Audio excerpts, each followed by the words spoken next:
Oh, hey, just a heads up, because I mentioned it rather abruptly without much warning. Since this is a life update, my life involved a member of my family passing away recently. So if you don't want to hear talk about that, or specifically cancer, please check out this video. Yeah, I don't want anyone getting unnecessarily upset or, freaked out by the topic. But there is good news in here too, and I make a Sims house. So if you're cool with that, let's get on. Cool. Imagine if I didn't figure out how to speed this up and we were just like sitting here for hours. So I waited for my book marketing class to start. Hello everyone. My name is Friedrich Sarah E. Thompson, but you can call me Fred, and it's been quite some time since I last uploaded a video. It's been exactly a year, give or take a couple of days, and I know that because it's currently the Asian Readathon, which was the last video I uploaded last year before completely going dark. And while I'm not doing it this year because of other commitments, and also I have such a huge TBR pile, I very much encourage you to give the challenge a look yourself, or if you don't feel like doing a full challenge, at the very least try and read some stuff written by Asian authors this month in celebration of Asian and Pacific Islander Heritage Month. So, if you're watching this video, you're probably already a friend of mine, so you're not wondering what happened to me, but just for posterity, I thought it would be nice to do a video where I talk about what's been going on with my life these past full month. Full month. I wish it was a full month. It's been a full year before I stop uploading videos again.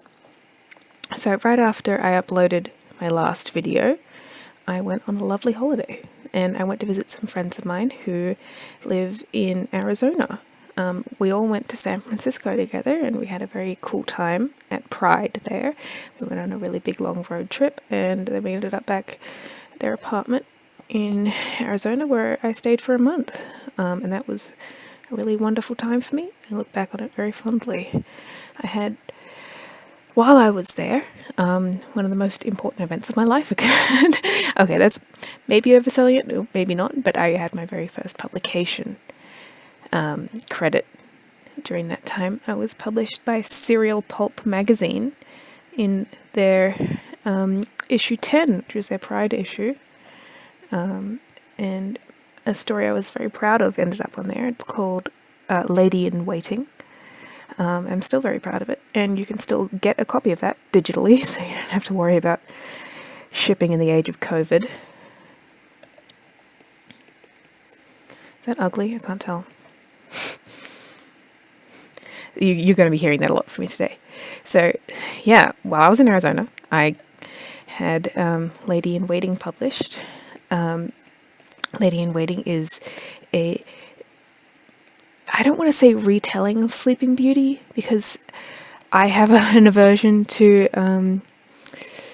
fairy tale retellings just because they can be done so poorly if they're done poorly, but I hope mine wasn't done poorly. And so, considering the fact that I did one, I don't have like some crazy bias or anything like that. It's just, it sort of sets off alarm bells in my brain where it's like, oh, are you going to make this some weird gross thing, or are you just going to like chill out? Like, what's the deal here? And yeah, so it's my look at Sleeping Beauty. Not so much a retelling, more as a thought exerciser. I was like, well, if we have these concepts of the princess cursed to sleep, what would that look like if I wrote it? So I wrote it. And I had a lot of fun, and I got published. And as you may guess from the fact that it was in the Pride issue and the fact that it was written by me, it's very lesbocentric, and I have some fun playing around with traditional conventions. And I'm very proud of it, and I'm honestly very happy with myself that I managed to get a story I enjoyed so much published, and I'd really like for you to go check that out. But this is not only a me shilling video. This is also a me talking about myself video. So after that was published, I came home back to Sydney after a wonderful time with my friends in Arizona, we love very much. And I started my master's degree. And I'm getting my master's degree in book publishing, which is probably not surprising anyone, but that's my dream is, well, my dream is to write for a living. But my reality is I have to pay bills. So if I work in book publishing, I feel like that would be a way for me to pay the bills without having my soul deteriorate. Or at least I hope so. I should mention, just because I'm doing a Sims video doesn't mean that this is going to be any kind of video gaming channel. It's almost certainly going to be exclusively books. I just felt like I had to do something with my hands while I was giving my little spiel on what I've been up to. I might upload more Sims videos if this does well, if you guys like it, but more importantly, if I actually have anything worth showing off, which I cannot guarantee. I've been doing my master's degree. I'm finishing my second semester at the moment, and I'm really enjoying it. But the thing is, it takes up a hell of a lot more time than my undergrad did, because it's got a lot of creative projects in it. Since there's been so many creative projects in this wonderful degree that I love very much with all my heart, I haven't really been able to keep up with uploading anything. And that's been extremely annoying for me. Probably hasn't been that annoying for you because you don't remember me or subscribing to me. Don't worry, I have no illusions of grandeur in terms of my role here on BookTube. Namely, I don't have one. Is this house ugly? I mean, like, it's definitely ugly, but, like, is it too ugly? Whatever.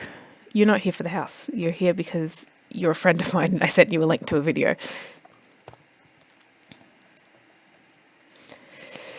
But in the course of my master's degree, I not only had a lot of fun, I've learnt quite a bit how to use InDesign, which is exciting because it's the thing you make books in.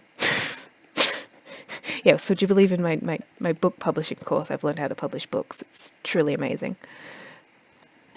But after I finished my first semester, so at the end of November last year, I got to go to New York and have another vacation internationally, which is, I'm aware, a kind of a crazy thing to do twice in 1 year. And this year, before everything went down, it was already planned to be my do nothing, just get your degree and go year. Because if all goes according to plan, my master's degree is set to finish this December, but according to plan is now a very strange concept that no longer really means anything to anyone. And I went to New York and I visited a couple of friends who live there, and I had a wonderful time. I got to go to the holiday markets. I got to see Frozen on Broadway, which, if you know me, it's a big thing for me. Frozen's my thing. And I got to spend time with a very dear friend of mine who I'm hoping someday I can move in with when I ditch this lousy country for a different lousy country and move to New York, hopefully. But again, the best laid plans of mice and immunocompromised men.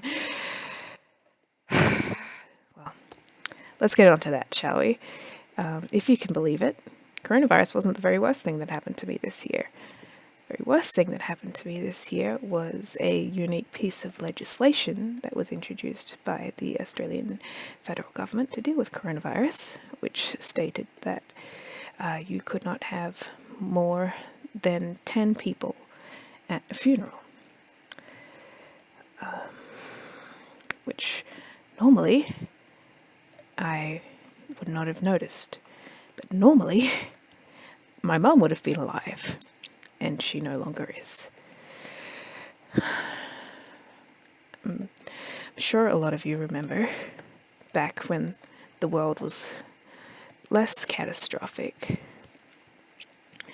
Australia was having a bit of a tough time with some incredibly potent and scary bushfires that were rampaging out of control. And while that was happening, my mum developed a persistent and annoying cough.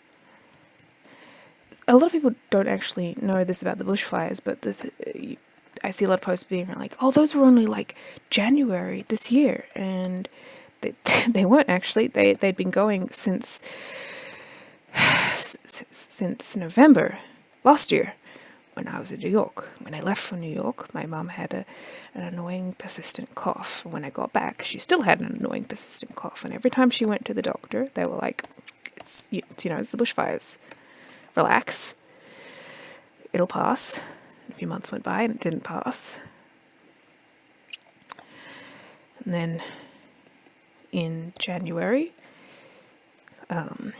once, she had several months of coughing under her belt, she was like, I've had enough of this. I'm going to see a lung specialist and find out what exactly is wrong with me. She went to see a specialist, and well, she had very severe lung cancer. And they said, you probably have about 3 years left. We're like, okay, we'll take this slow. We'll see what's going on. We'll do all sorts of fun stuff together. And by March, she was dead. But yeah, that's what happened. I don't know why I said but. There's no but. She's dead. I wanted to let people know about that because it happened to me. And I like it when people know things about me for selfish reasons. I also think it's fair that if I disappear for a while, I should say where I've been. And I wouldn't be saying all this if I didn't feel like it. You wouldn't be able to make me to say it.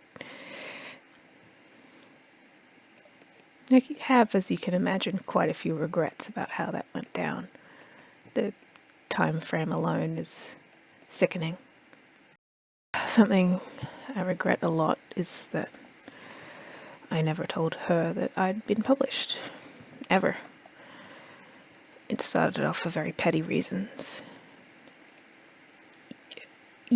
She was my mother, so when I'd write about family conflicts and stories, she'd, read into it and ask, is this about me? Which I'm sure pretty much, well, not almost, I don't want to say everyone, but a lot of people who have had worrying parents get that sort of response when they write something. And it annoys you because it's like, well, no, I have an imagination. I use my imagination to write something. So I never told her I'd been published, and I also didn't tell her that about 3 days before she died, I was published again. I've now been published for a total of 2 times. My most recent publication in March was in an anthology. And getting published in an anthology is something I have wanted to achieve for a very, very long time. And despite what happened, I'm still incredibly proud of myself for managing to do that. But, as you can imagine, kind of wish I'd swallowed my pride and said, hey, check this out, before it was too late. But then it was too late. I had intended to talk about more stuff, and not just my mum. You know how it is, sometimes things just come out. Is it weird for me to plug the book now? Considering I was talking about my dead mom. I mean, it's weird, but I'm still going to do it. I have to. Because, like, geez, it's bad enough that I never told her I got published. It'd be worse if I failed at it, too. That's a joke. Don't take that seriously as a joke. So I was published in an anthology of subtle horror and weirdness. Dark fiction, creepy junk. It's a lot less gore and a lot more I quite liked it. Of course I liked it. They put me in it. The anthology is called Coppice and Break, and I'll put a link in the description to that, of course, because I can't not link to the thing I'm promoting about myself. And the short story that I had published in there is called Whitetail Lies, and the name of that stems from a funny little thought I had where I kept conflating whitetail spiders with white lies, like when you tell a little lie. And I was talking about it with a friend of mine. She was like, sounds like a fun concept. Like, imagine if every time you told a lie, a little spider came out of your mouth. And I was like, huh. Here's the dumb thing about this story. Is that I'm arachnophobic. My family makes fun of me for it quite a bit, which is fair enough because we live in Australia and there are a lot of spiders here.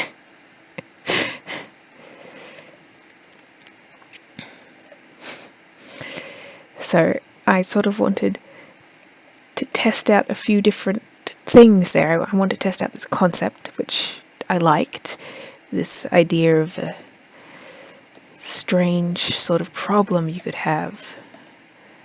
Like, how does that interfere with the way you interact with people?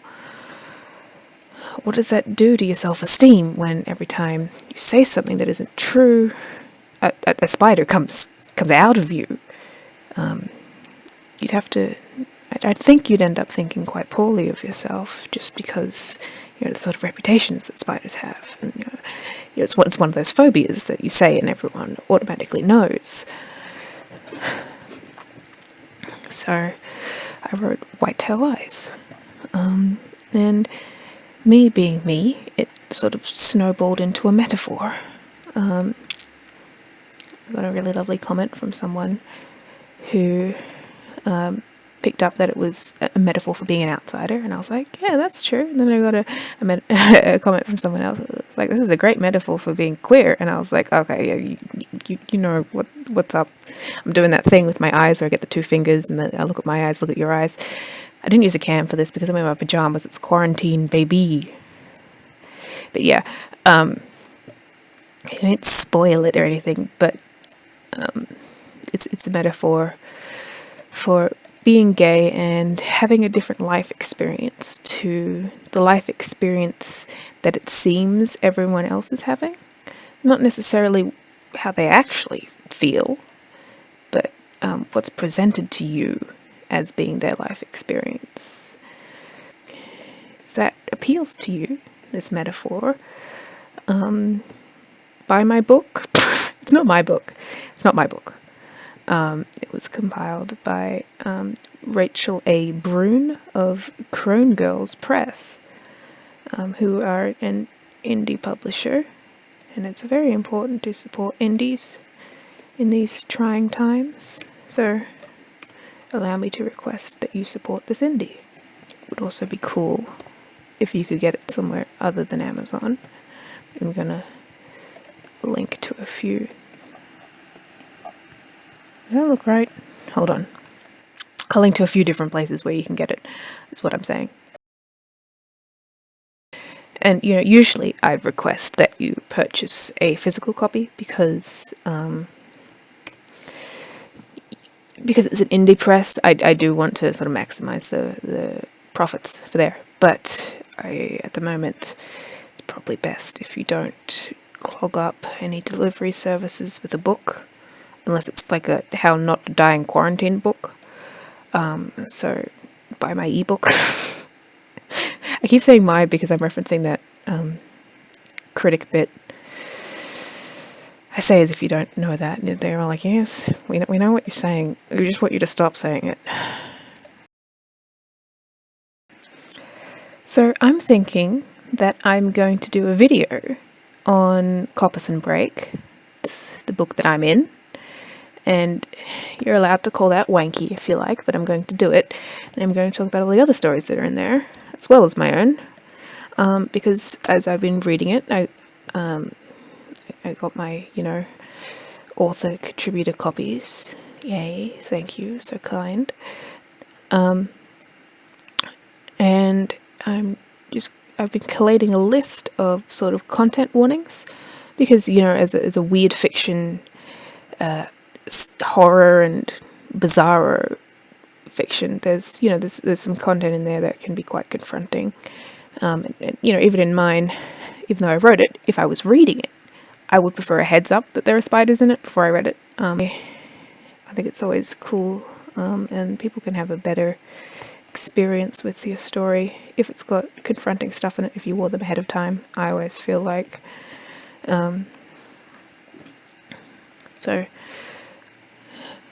But there will be like mild spoilers, I guess. So if you like horror and weird fiction, and you don't care about any particular warnings, you go by now. If the thing appeals to you. Why did I say thing again confidently, as if that was the word I was looking for?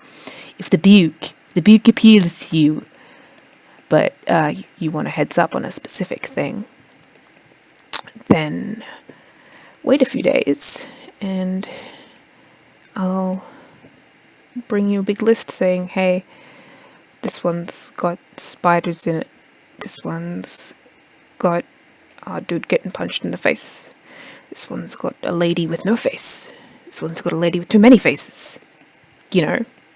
Horror things. I'm trying to think if there's a lady with no face. There's a lot of weird face ladies. I'm not sure if there are any no face ladies.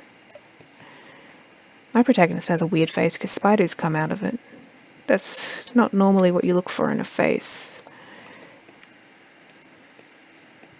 If you're wondering why I said I was going to build like a nice big family home, and then I started making this weird old-timey castle thing, then you don't know me very well. I guess that's all I can say.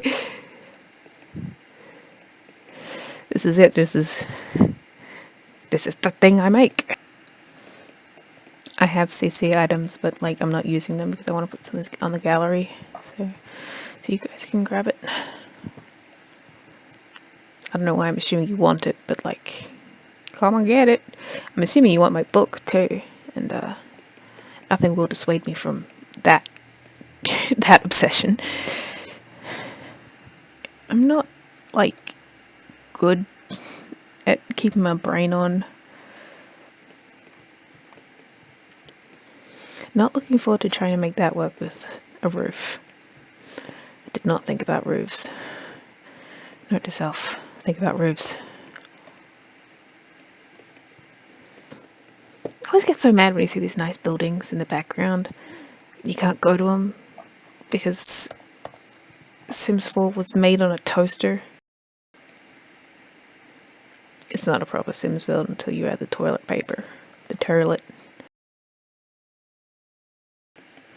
Don't get on my case about how many fucking paintings there are, okay? It's like, I can't stand bare walls.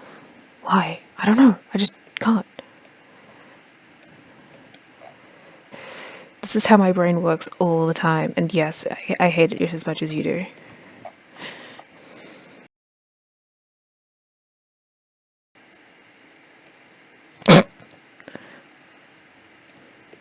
If you press shift while fiddling with the overhang of the roof, you can do it like one side at a time.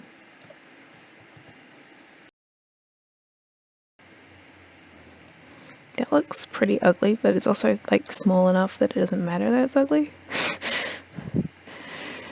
is how I feel about most of my body parts.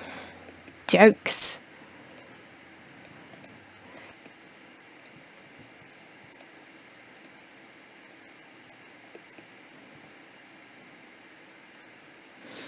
It's all embellished.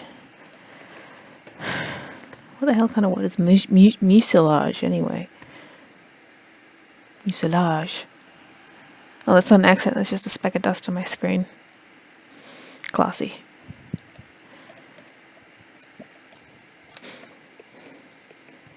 Okay, sweet. That's the outside done. Of course, if I was a normal person, I might go like outside in or inside out or any kind of cohesive order, but that's not happening at all. So here we are. I'm in love with the idea of like artistically placing old-timey laundry stuff outside, but then like having like just a normal laundry inside.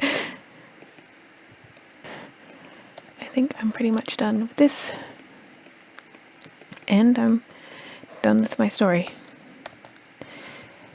Thank you for listening to me ramble on for such a significant period of time about nothing in particular. I really hope you'll support me and the other authors of Coppice and Break. As I said, I've been reading it because I didn't know what the rest of the stories would be like before when I got accepted. You know, that's always a bit of a gamble with publishing. It's like, oh, am I going to end up next to some weirdo? But so far, everything I've read has been like really fantastic. And like I said, I'm going to be doing a video on it talking about potential content warnings, but also talking about some of my favorite things from the anthology, giving out some recommendations, shouting out some authors. Again, please get on Asian Readathon, even though I'm currently swamped with my master's degree and a huge TBR pile. You know, it's really important to support marginalized authors, and there are a couple of Asian and Pacific Islander authors in Coppice and Break, so maybe you could give them a check out. If you want to keep up with me, I'll have my Twitter linked at the end, same as my Instagram, and you'll get to see a lot of me blabbing on about my writing and my horrible, wretched degree that I'm paying thousands of dollars to do for some reason, about books or Sims or anything that you want to talk about over there. I don't really use Instagram much for chatting, but maybe I should change that. I hope in the future that when you think of horror and dark fantasy and weird fiction, you think of me. I know it's not everyone's genre. No genre is everyone's genre, but if it is your genre, maybe it could be our genre. That was weirdly forward, that one. Maybe ignore that. So, there we go. House is done. Finishing touches are done. Now it's just time for me to upload it. I'll take a screenshot of the gallery page and put it at the end here. So, thanks so much for listening to me, guys. It really means a lot to me. I hope you have a wonderful day, and if you ever feel like in need of some weird fiction, not only check out my book, but maybe come to me for recommendations, because it's a genre I like. It's a genre I would like to write more in, and I'd like to make some friends who enjoy some of the creepier sides of fantasy and sci-fi. So, thank you, and farewell.